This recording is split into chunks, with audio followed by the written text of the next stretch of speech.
नमस्कार। स्वागत है आपका न्यूज बाय माई आई में। मैं हूं आपकी एंकर खबरीली। आइए आज की ताजा खबरों पर एक नजर डालते हैं। प्रधानमंत्री नरेंद्र मोदी ने लोकसभा के शीतकालीन सत्र में संबोधित किया। पीएम मोदी ने भारत की लोकतांत्रिक परंपराओं पर जोर देते हुए कहा कि भारत विश्व का सबसे बड़ा लोकतंत्र है, जिस पर हर भारतीय को गर्व होना चाहिए। उन्होंने संविधान के 75 वर्ष पूरे होने पर इसे एक महत्वपूर्ण उपलब्धि बताया और संविधान निर्माताओं राजर्षि पुरुषोत्तम दास टंडन और बाबा साहेब भीमराव अंबेडकर को श्रद्धांजलि अर्पित की। पीएम मोदी ने कहा कि राजर्षि टंडन और बाबा साहेब अंबेडकर जैसी महान हस्तियों ने भारतीय लोकतंत्र की नींव को मजबूत किया। उनके योगदान को देश कभी नहीं भुला सकता।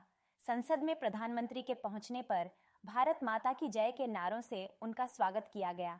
उन्होंने अपने संबोधन में कहा कि भारत लोकतंत्र की जननी है और इसका गणतंत्र पूरी दुनिया के लिए प्रेरणा का स्रोत है।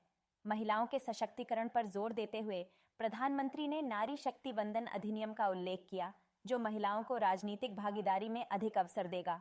उन्होंने गर्व के साथ कहा कि भारत ने शुरुआत से ही महिलाओं को वोट देने का अधिकार दिया है। प्रधानमंत्री ने कहा कि अनुच्छेद 370 देश की एकता में बाधा बना हुआ था, जिसे हटाकर देश की एकता को और मजबूत किया गया। उन्होंने विपक्ष पर भी निशाना साधते हुए कहा कि कुछ लोग विविधता में विरोधाभास खोजते हैं और देश की एकता को नुकसान पहुंचाने की कोशिश करते हैं। भारत की आर्थिक प्रगति का उल्लेख करते हुए प्रधानमंत्री ने कहा कि भारत जल्द ही दुनिया की तीसरी सबसे बड़ी अर्थव्यवस्था बनेगा।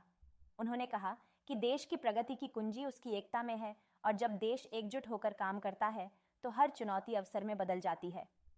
प्रधानमंत्री ने 1951 की एक घटना का जिक्र करते हुए कहा कि कांग्रेस ने एक अध्यादेश लाकर संविधान को कमजोर करने की कोशिश की थी। उन्होंने आरोप लगाया कि एक परिवार ने 55 वर्षों तक शासन करते हुए संविधान पर बार बार प्रहार किया। तो ये थी आज की मुख्य खबरें। जुड़े रहिए न्यूज बाय माई आई के साथ। मैं हूं खबरीली। जल्द मिलते हैं एक नई खबर के साथ।